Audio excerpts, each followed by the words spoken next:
It's okay it's okay. Wash பண்ணிடலாம்.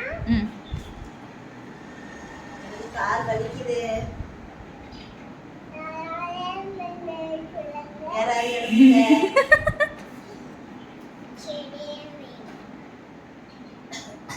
பின்னாடி இருந்தா பின்னாடி இருந்தா அடிப்பே இந்த ஃபர்ஸ்ட் ஸ்டேஜ் சொல்லிட்டேன். அப்படியா? ஃபர்ஸ்டே சொல்லிட்டியா?